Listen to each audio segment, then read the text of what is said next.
Hey, this is David Rovix with another episode of Discussions with David, which is basically a live stream broadcast that comes to you in one form or another, usually 3 weekdays per week at on Tuesday, Wednesday, and Friday at 10 a.m. Pacific, 1 p.m. Eastern. On Tuesdays, it's produced by Peter Werby, and it's called Fifth Estate Live. And Wednesday and Friday, it's produced by me, and it's called Discussions with David. But I host the 3 weekly interview shows, and you might be watching on various platforms. We're broadcasting on the Facebook page of Popular Resistance and the Facebook page of Cable Community Radio, along with my own Facebook, YouTube, Twitter, VK, Twitch, and LinkedIn accounts.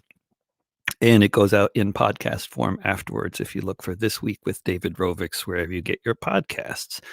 And today we are spending the hour with somebody else who has a podcast, who interviews people regularly for Joe Public Speaking is the name of his podcast. And for longer than he's had a podcast, he's been a filmmaker. And you can at Joe Public Films is his filmmaking enterprise, joepublicfilms.com. And the first film that he made that I was aware of is called Greetings from Missile Street, a very powerful film about the impact of sanctions on Iraq way back about 20 years ago. And since then, he's made a whole bunch of other fantastic documentaries. And with no further ado, I'm just going to bring onto the screen here Tom Jackson in New Hampshire. Hi, David. Great to see you. Good morning to you. How did you get into the podcasting? Was this a pandemic affliction, or did it start before then? It was a pandemic. Yeah, it was definitely a sort of thing that I decided I could do during the stay-at-home period. And I had been on the radio off and on actually since I was in high school. Which you can tell by the white hair, that was a long time ago. And so I felt confident in that respect, in terms of making audio files and that sort of thing. And also the fact that, with the video production, I mean, I had a couple of things in progress in terms of documentary video projects, and also a couple of just like small scale advertisements that I had committed to. Oh, and a music video that I committed to making. But then along comes Mr. COVID, and nobody wants to like go out and shoot video and get together and be exposed in that respect. And that's still pretty much the case. But yeah, so I decided, why not join the crowd? As podcasting, for as long as it's been around, it's become tremendously popular, as you know. And I thought maybe I could kind of bring in some ideas and some issues that were more ignored than ever. Just because, everything in the news, even some progressive news outlets, were Trump, Trump, Trump, or COVID, COVID, COVID. Not that those things aren't important in various ways, but I felt as though there were a lot of other things that weren't getting any attention if they ever had. So actually, the first thing I did for the podcast was a series of interviews with people who are working on the addiction and recovery issue. It's here in New Hampshire where I live. The opioid issue, of course, has been a big thing for a long time. During the pandemic and the shutdown and everything, it's gotten worse from what I understand. So, I felt like those voices still need to get out there. And so this was a way to try to help to do that. And compared with filmmaking, in terms of the different sorts of art forms, but from recording an album of music to making a documentary to putting out a podcast, I mean, filmmaking involves the highest amount of overhead and the most amount of work and the biggest budgets and the most number of people involved. I mean, it's like compared to being a solo acoustic artist or something. It's like the opposite end of the spectrum in terms of complexity and how much. I mean, was that also? I guess the pandemic itself also would be such a force to encourage you to do activities that you can do by yourself in your house, like podcasting. But also the how many more podcasts you can put out compared to films. I don't know if you think of it that way, but in terms of like how many people, do you feel like you're reaching as many or fewer people through the podcasts compared to when you put out a film, or is it hard to compare? That's a good question, and I think, I'm still hopeful that the audience for the podcast will continue to grow. I mean, it has, it's reached progressively more people as it's gone along. And the great thing about podcasts is, you can always archive them, and people can go back and listen to one that you did a few months ago, and that does happen. But it would be nice if to continue to grow the listenership. I think it's been listened to in something like 35 different countries now, which that's kind of cool. But I'd like that to continue to grow as well. Utah Phillips used to say, "I'm famous among dozens worldwide." I love it. I actually met him at a film festival, that Out of Balance, a climate change doc that I directed about 14 years ago. Wait, climate change stock? Did you say? No. Documentary. Doc. Oh, okay. It wasn't like some kind of a. Okay, got it. Right. No. wasn't a shareholders meeting. Okay, or some kind of weird Woodstock takeoff. I was just, because when people put stock at the end, no, Doc, got it. Oh, okay, yeah.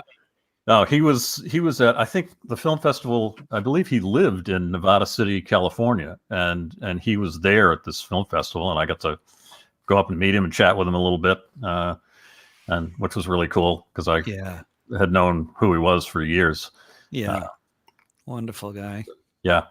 And what surprised me about meeting him was that he speaks like that.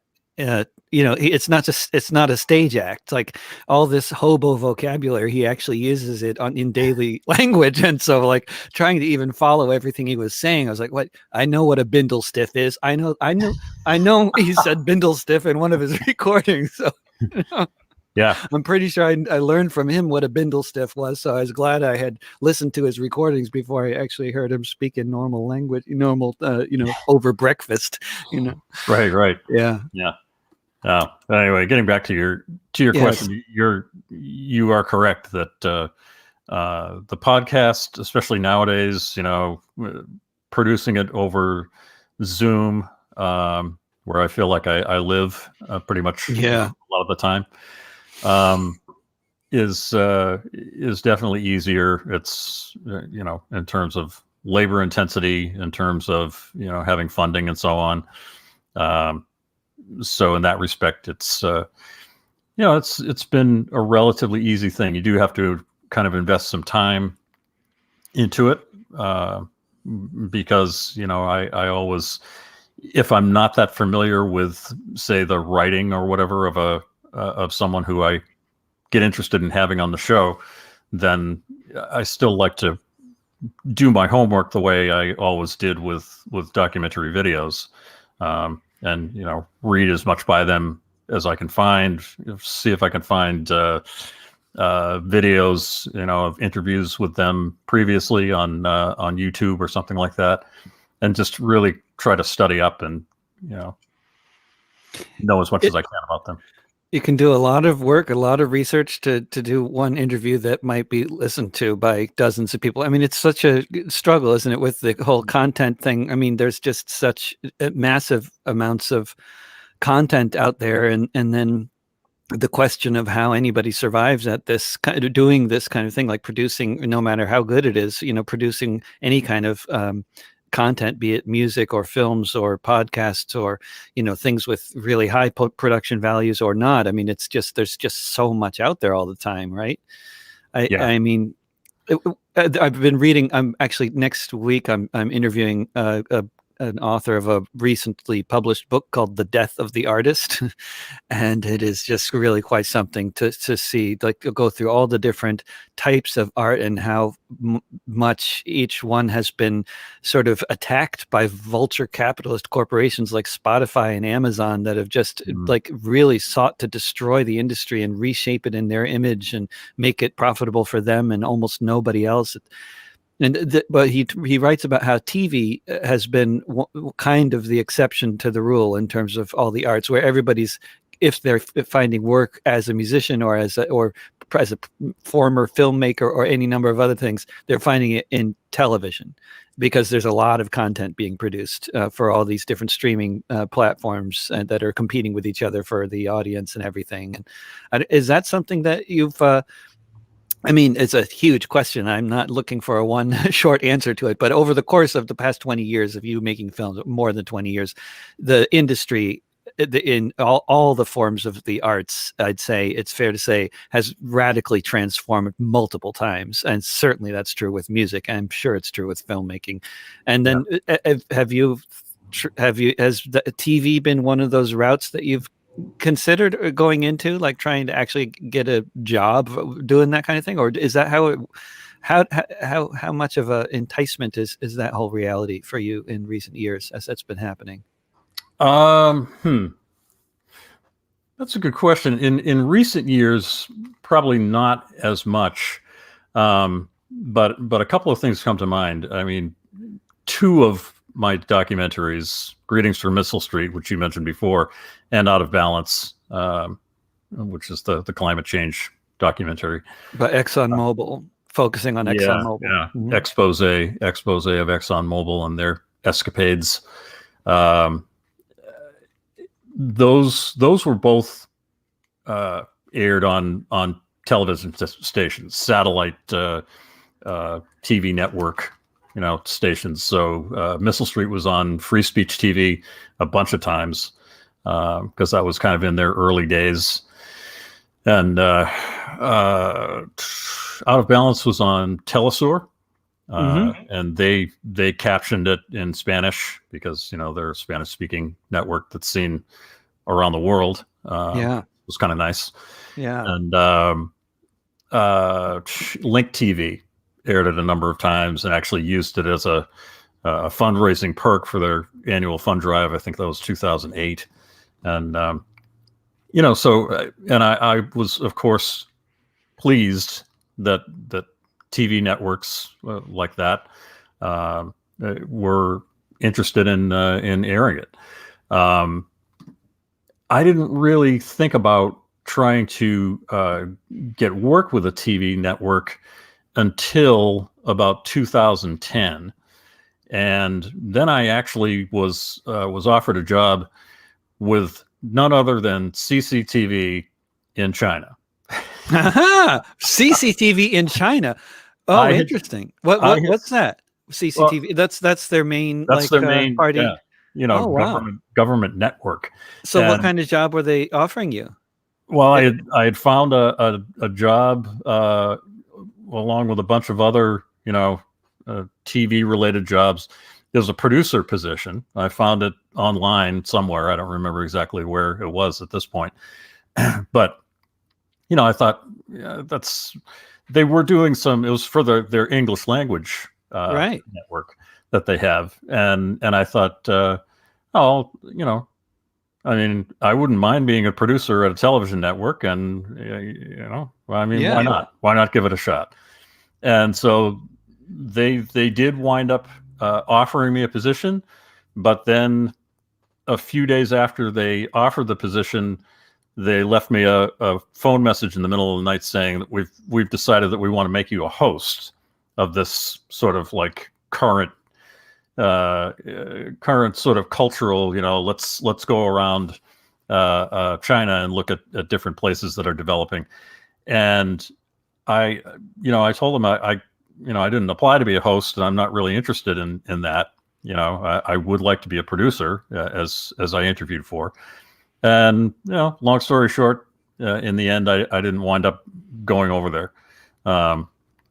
So since then, I haven't really, I've been I've been teaching quite a bit as a sort of bread and butter type thing, and continuing to produce documentary videos. And I mean, that's not something that I have any intention of ever scrapping or retiring from or anything like that. Hopefully, when it gets a little bit safer, hopefully that time will come fairly soon, to actually go out and do the production side of things. My intention is to continue with that type of work, and also the podcast. I mean, I wouldn't then drop the podcast, even if the listenership isn't really super substantial or whatever. It's just something that I like to do, in addition to feeling as though there's the potential there to be part of getting some voices out that are largely ignored, certainly by mainstream media. I mean, during the pandemic, doing this interview show is just about the only way I have adult conversation with anybody other than my wife. I don't know how it is, for you, but I think it's like that for a lot of people. If I didn't do this, I would be talking to my little children, and that'd be about the. But when you put out Greetings from Missile Street, and I mean, you got it was a fantastic documentary, but you got quite a lot of really positive attention for it. And I wonder how much of that was due to the fact that it was a great documentary, and how much of that was due to the fact that there was an anti-war movement that was really going strong for a few years pretty much immediately following the release. And then also, but I know you might not know the answer. These might be rhetorical questions, but also I wonder, putting out documentaries post YouTube as opposed to pre YouTube, how different is that experience? Because that was all pre YouTube. Greetings for Missile Street. I mean, some of the awards came in at post YouTube, but basically it was a pre YouTube affair for the most part. Yeah, that's true. Wow. So, it was. The video was shot mostly in 2000, spring and summer of 2000, and then edited in Chicago at Media Process Group, which is a filmmaker named Bob Hercules. That's his studio in Chicago. And an editor named Jan Muller worked with me on an Avid suite, which was not something I was familiar with at that point. And it was done in... Is that a type of software? Well, yeah, software and hardware, really, with the Avid suite. And there's still, TV stations and other studios that use that type of thing, as opposed to Premiere or Final Cut or something like that. But we finished, I think it was actually May 1st of 2001 that it was finally like, okay, that's it. We're putting this out. And you're right.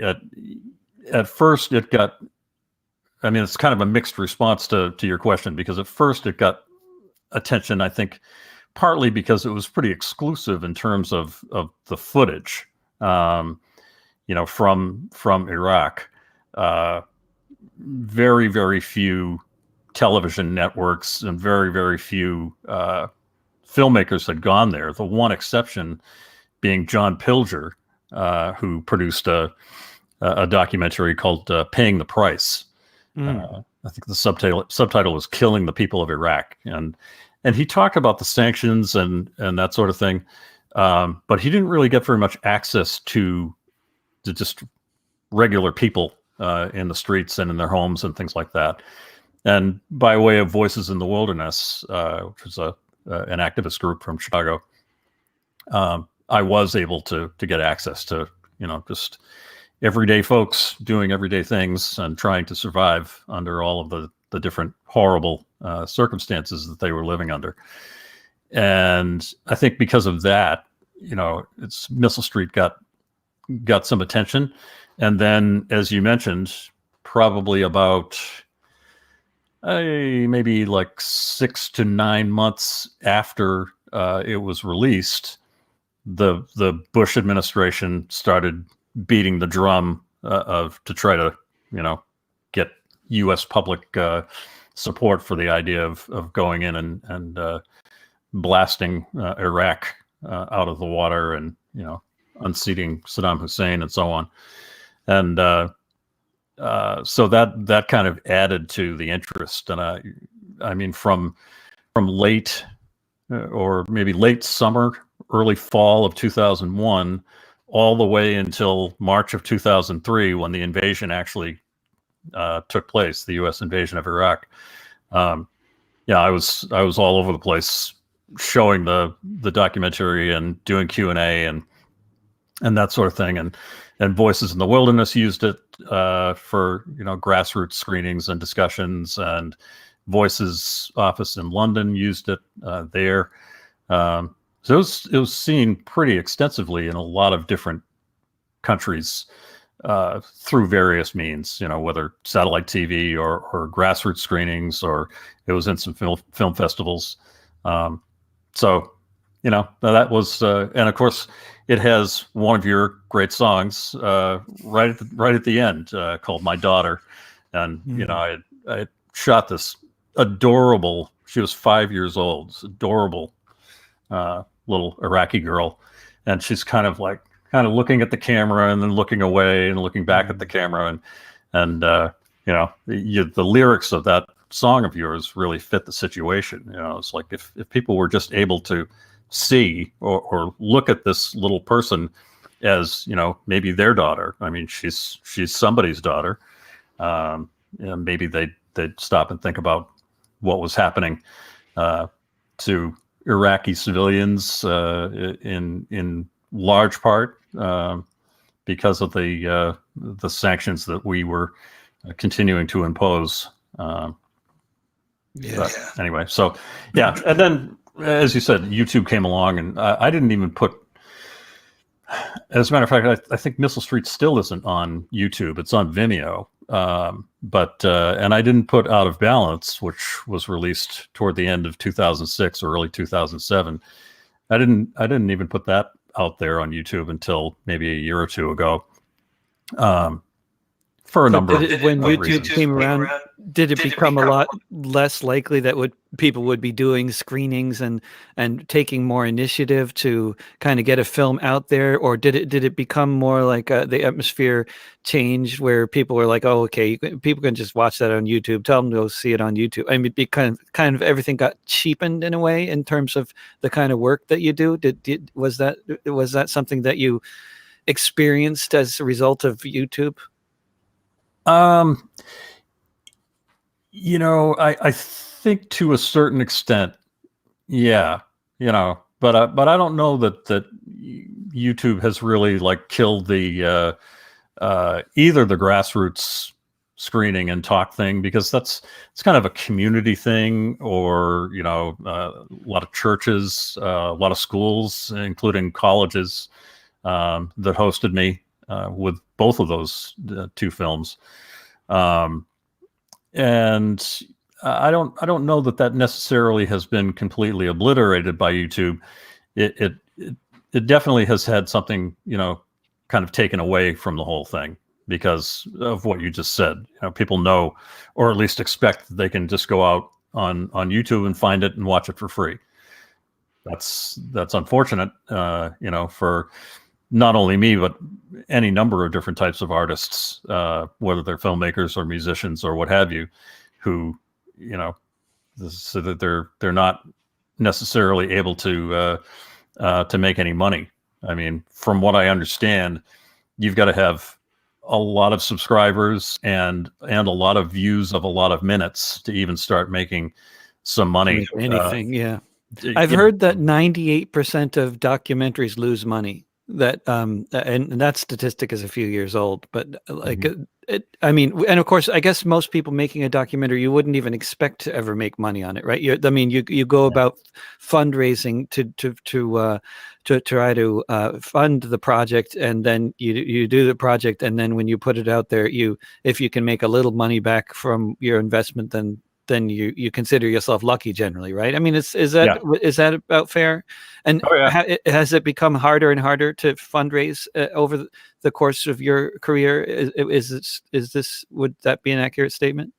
It has, and I think there's some additional reasons for that. I mean, for a while, maybe back around the turn of the decade, from the zeros to the tens, um, Kickstarter and Indiegogo and pages like that became very popular for trying to raise money, to make independent documentaries and things like that. And I'm sure that there are still some people who try to use those platforms to do that, or maybe something like Patreon. But I never have had a whole lot of success with those platforms, and I think part of it is because they became so kind of saturated with that type of thing that it sort of turned some people away, and for those who weren't turned away, it was that much harder for somebody to find their work and their fundraising. Another thing that happened with me was I actually kind of stopped being interested in that type of thing because of something that happened with a fundraising trailer for what was going to be a sort of follow-up to Out of Balance. I called it At Any Cost. And without going into too much detail, some things that happened related to that afterwards kind of brought me to a point where I understood a little bit more why some filmmakers are very secretive and don't do things like putting fundraising trailers out on YouTube and connecting them on Kickstarter and things like that, because they don't want to reveal too much about what they're doing in case somebody else comes along and decides, oh, that's a good idea, because you don't have any legal protections in terms of telling true stories in documentary form, at least in terms of the subject matter. I guess you have some legal protections in terms of how you choose to tell the story. But even then, it's only when you need to take all these different sort of legal protections like copywriting and that sort of thing, which I didn't do at the time. And so, ever since then, I've been a lot more protective and don't put things like fundraising trailers out there for anybody to see. And, just so that I don't wind up feeling as though maybe somebody kind of took the general idea and ran with it. Yeah, right. So. When I look at the different things that you've done, documentaries, the different subjects that you've done documentaries about, I mean, when you do a documentary, it pretty clearly you're spending a lot of time and effort on the project, and I assume it becomes like one of your babies, and that doesn't change later, right? It's still your baby. They're all your babies, and and then I'm sure that you then also naturally are keeping more close track of what's going on in those places, because of course you've met people in the course of making these documentaries. I mean, going to Gaza, going to Iraq, obviously, and then when I look at basically at least 80% of the things you've done documentaries about, everything's just gotten so much worse, I mean, since you did Greetings from Missile Street, and since then the country has been completely destroyed at least like a couple times. I mean, you did the documentary about 9/11 responders, many of whom the people you interviewed probably died of cancer within a decade or so after you talked to them. I'll bet lots of them are dead now. I think something like half of them died within 10 years of the first responders there. It was just astounding. They certainly know. The ones who were in that video, as far as I know, all of them are still with us. Wow. But all of them know a number of other first responders who have died since then. Have you been back to Iraq or Gaza since you made those films? No, and not for any lack of desire to do so, It's especially expensive, huh? Iraq. Well, yeah, there's the expense involved. Dangerous, not to mention dangerous, depending on which year you might have been thinking of going. Or Right. Yeah. I mean, it's there was definitely a level of danger even at the times that I went to those places. Mm, Um, but it's more of a case. I mean, I've talked with Kathy Kelly, who was the sort of de facto head of Voices in the Wilderness, now Voices for Creative Nonviolence. I've talked to her a number of times over the last several years, and from time to time, we'll talk about, what's sort of the latest in terms of, just checking in and seeing if she had gone back there, which she did at first. She was one of the people who were there when the U.S. bombs started to fly in 2003. But since then, she has not been back, as far as I know, and it's for a lot of different reasons. Not only the danger, but it's such a different sort of setting there now in a lot of ways, and I think that I know she has been to Afghanistan many times, and I think she's been to Gaza and places like that. But it's for a lot of different reasons why I haven't had the chance to do that. Although I have kept touch with a number of people, and same with Nicaragua. I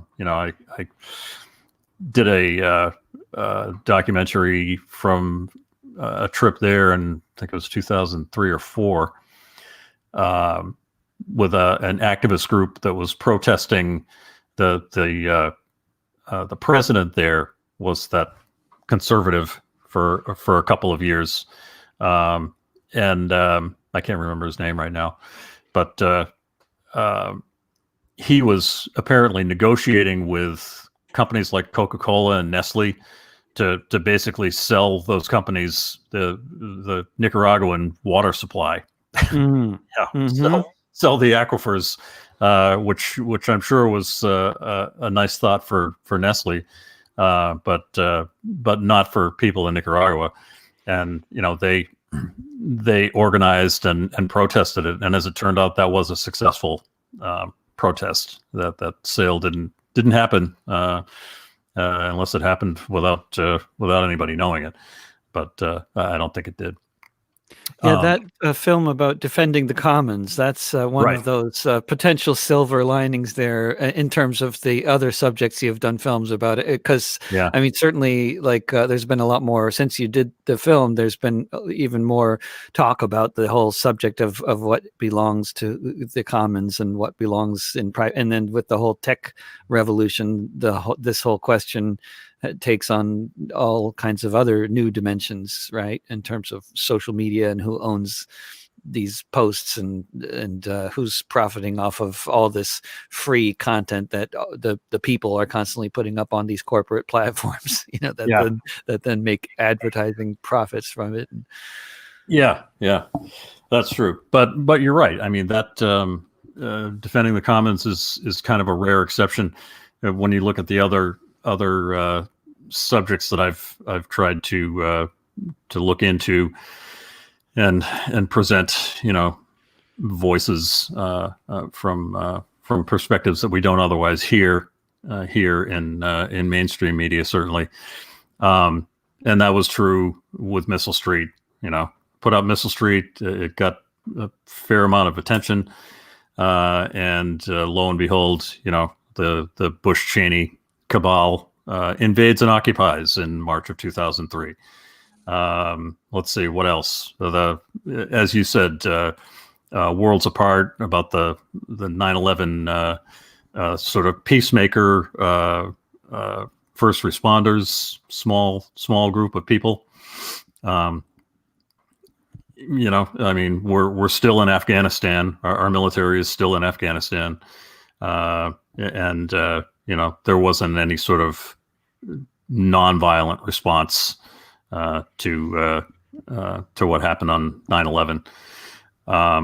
And same, I mean, you can go down the list. Out of Balance, it was especially shocking and perturbing, if that's a word, to me, that Rex Tillerson, who is mentioned fairly prominently in Out of Balance. We got him CEO on of ExxonMobil. got him on camera.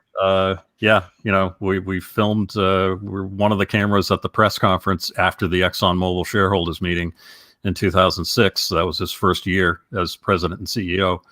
Lo and behold, he becomes the Secretary of State for Trump. That's not an accident, but it is.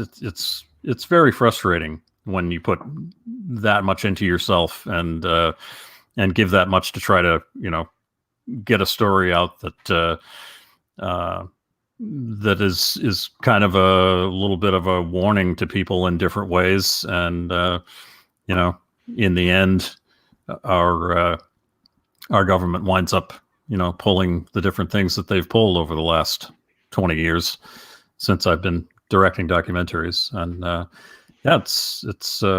it's frustrating, but at the same time, I've been working for a few years on a follow-up to Out of Balance, called, not surprisingly, called Still Out of Balance. That's good. And I'm hoping that once, assuming that we ever get the pandemic under better control, and I think we will, that I'll continue and finish that off and then put that out there. And it may be in a different form, maybe a small pay per view or something on YouTube or some other platform, just so I can, because you're right, you invest a lot into it, and documentaries, generally speaking, with only a few exceptions, documentary filmmakers are in it for the love of the work and the concern and commitment that they have to the different ideas that they want to put into a documentary, and not thinking that they're gonna make a boatload of money out of it. But yeah, all right. Tom, as you mentioned your white hair, and I think it's something that I'm 53, and I look forward to having many decades ahead of me in what I hope will be a long and productive life still. Yeah. But I'm definitely probably at least that, in all likelihood somewhere, maybe halfway or past halfway. And I think you get to that point and you start thinking about what have you been doing all this time, and it's I think for many people of sort of anyone maybe under the age of 80, I'd say, at this point, you kind of look at everything you've been doing. If you're a left winger trying to make the world a more equitable place in one way or another, and less imperialist place and whatever else, and then you see, basically things are pretty consistently going in the wrong direction, with the exception of maybe Bolivia, and Uruguay. There's some exceptions out there, but generally, the pink tide in Latin America was a very hopeful moment. There's hopeful moments. There's social movements. There's times where things are looking hopeful. Occupy Wall Street, the global justice movement. We may be, not, the things are going in the wrong direction, but things look hopeful. It's always exciting when there's a social movement, but generally the trajectory is not positive. And how does that? Is that something that occupies your brain much of the time, or you just try not to think about it too much? Yeah, it does definitely occupy my brain. I've always been sort of a news junkie anyway. Really, since I was in high school, at least, if not even before that. and I can't imagine, as tempting as it might seem, or I'll hear somebody else who's just like, yeah, I just don't worry about that anymore. Frankly, there's a few people who were very involved in the climate change, on the climate change issue, who I got to know back in the first decade of the 2000s, who are kind of, not particularly focused on it anymore. And it's not because they don't care, and it's not because they're being lazy or anything like that. It's just they became so frustrated by the situation, and so kind of beaten down by the far right reaction, and how that spread and grew, if anything. That I think they just got to a point where they had enough, and I find that very sad and tragic, but also, I can understand how some people might be led in that direction, considering all that has happened in the past 20 years, when a lot of people have been trying to get people to listen about that issue. But for me, I don't think that that's I know the I'm not hardwired like that, or whatever.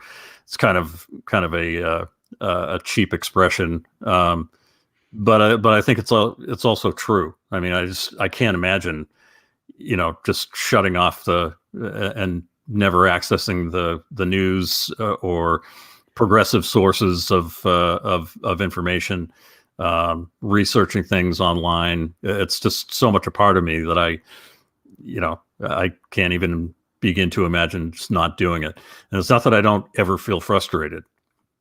It's not that I have any sort of, fantastic source of hope that keeps coming back. It's just too much of who I am. And having been through my 50s now, recently through, I totally recognize those feelings of, kind of looking back, what have I done? What am I doing now? What do I think I'm going to do for, however much time remains? And like you, I hope that there's a lot. But I can't really imagine sort of making myself just tune out on things. And that's what it would have to be. I would have to make a real conscious effort to tune out, and just not access any sort of information sources or anything like that. And I can't even begin to imagine actually doing that. So therefore, I probably will also always want to try to, raise my voice and work with people in different capacities, whether it's in a documentary or video or on a podcast, and try to help in whatever way that may help, even if it's a small way, to try to get their voices out there as well. And that's just... Yeah, absolutely. Yeah.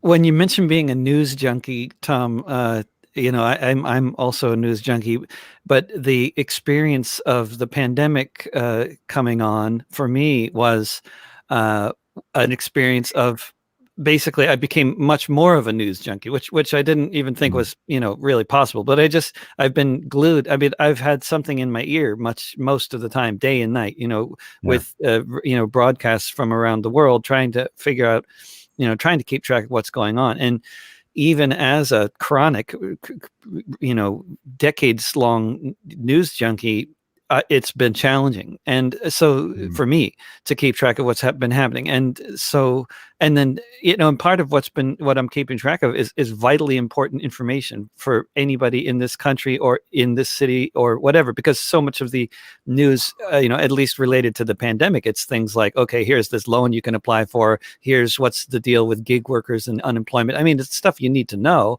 And then, mixed in with all this stuff you may or may not need to know, but you're going to be finding out about, And I just, I mean, the number of people who are not news junkies, I mean, it's hard to even imagine how overwhelmed they must be feeling by the constant array, the constant inundation. I don't know. Somebody watching is wondering on YouTube is wondering how do you stick to the facts while making a documentary and not let your bias come in, knowing you're passionate about your project? Yeah, that's a good question. What I've tended to do is I will find a particular issue that matters to me. I started to learn about what was happening in Iraq and the effects of economic sanctions sometime in the mid to late 90s. And, just started doing a lot of researching and listening to various voices, at least the ones that were addressing the issue, which was not a whole lot of voices at that point. But listening to Kathy Kelly and what she had to say about it. And, I think it does take maybe a certain level of discernment and verifying factual information to the best of your ability, given the availability of the facts. So there again, with an issue like ExxonMobil and climate change, I had been keeping an eye on them for a long time since the Valdez oil spill. And, I think a lot of times it requires accessing some non-commercial studies and non-commercial media, because to me that's where the dangerous biases come in, and a lot of people see that stuff.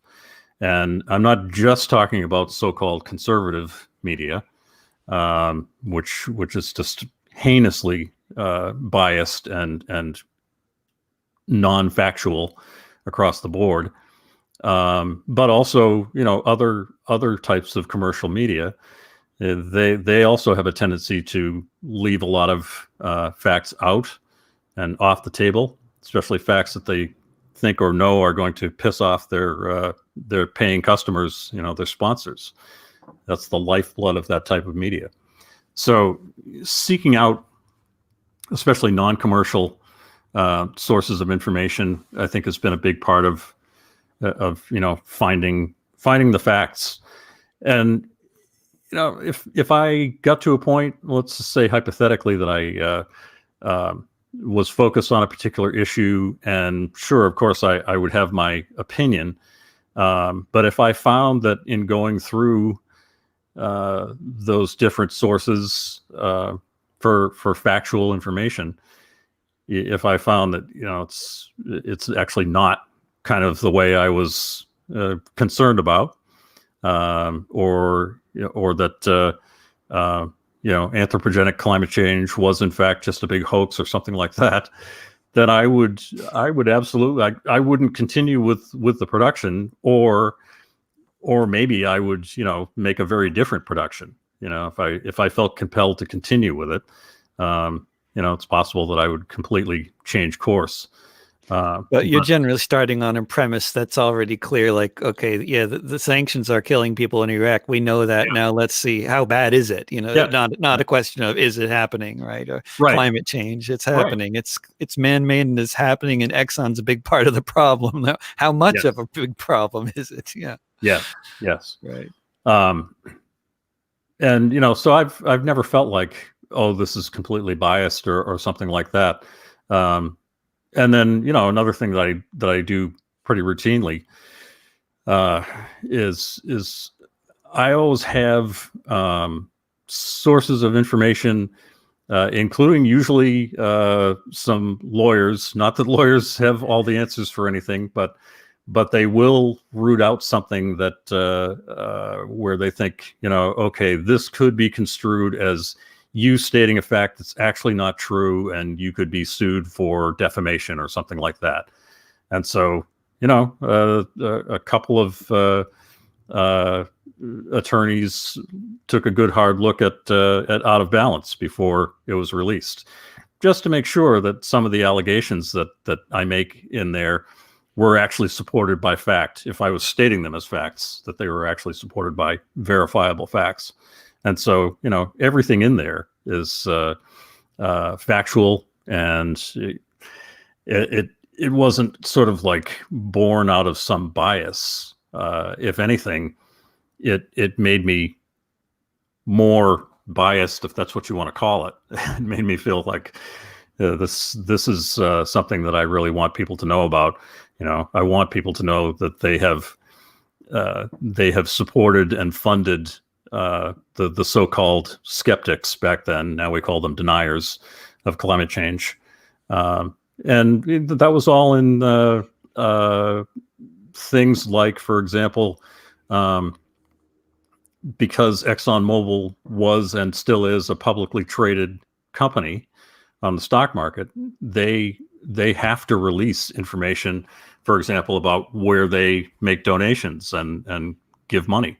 So, I and also people like Kirk Davies at Greenpeace at the time found all these different names of organizations, out of which many of the so-called skeptics who got on all kinds of networks. Back then, it was all of the commercial networks that they were getting on and denying the problem completely.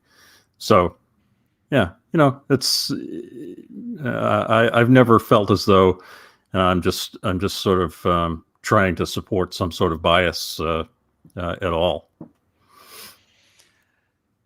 And this is an interesting question. I'm just reading it now. Somebody else. How do you shoot in a geography where you don't speak the language?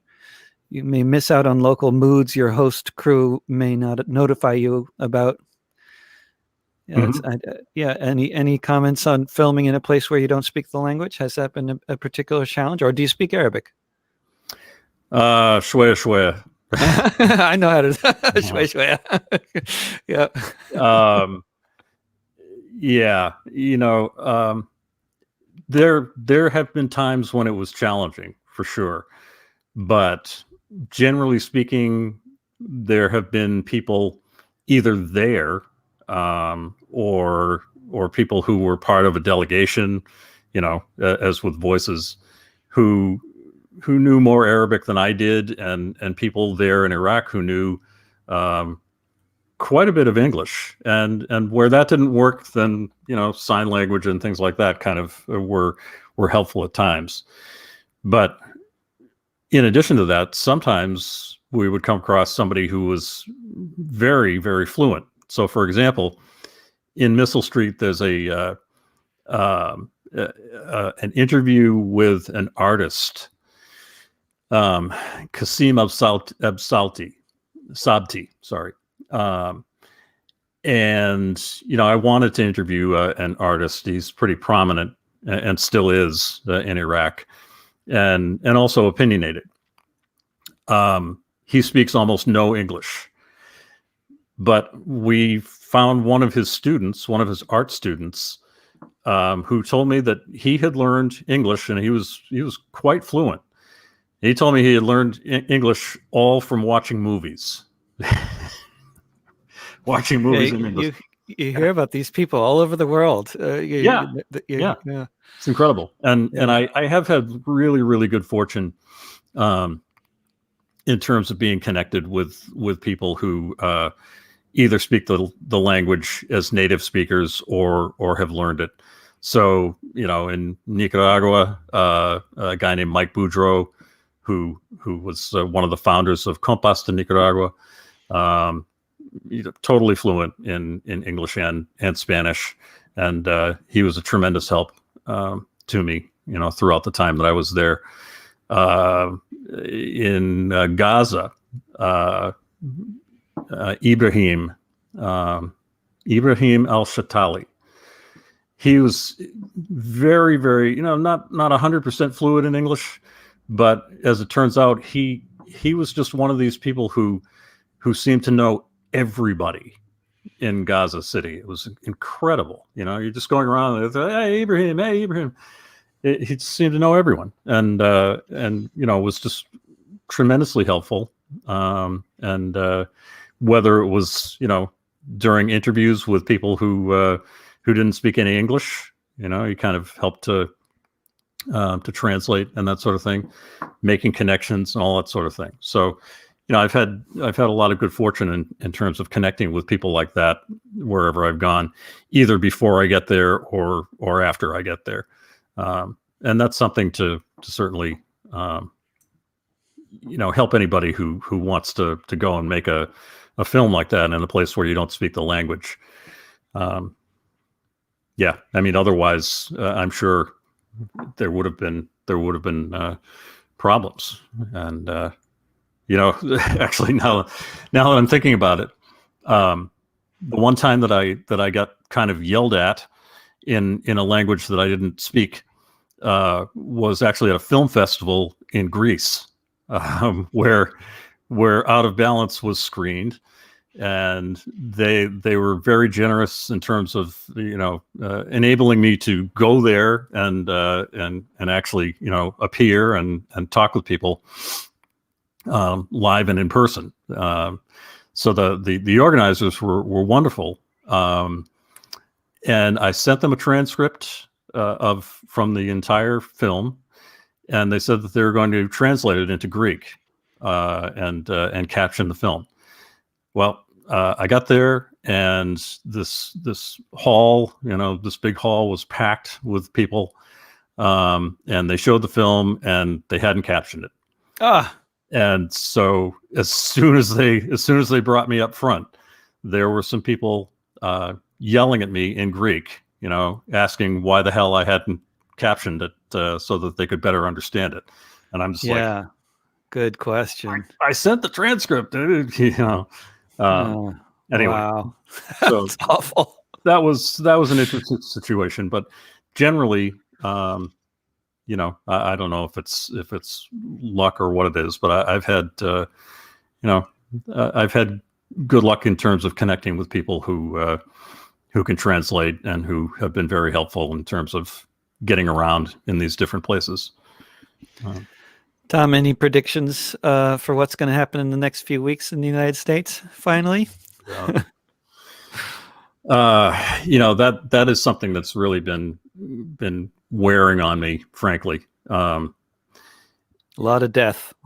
That, and also just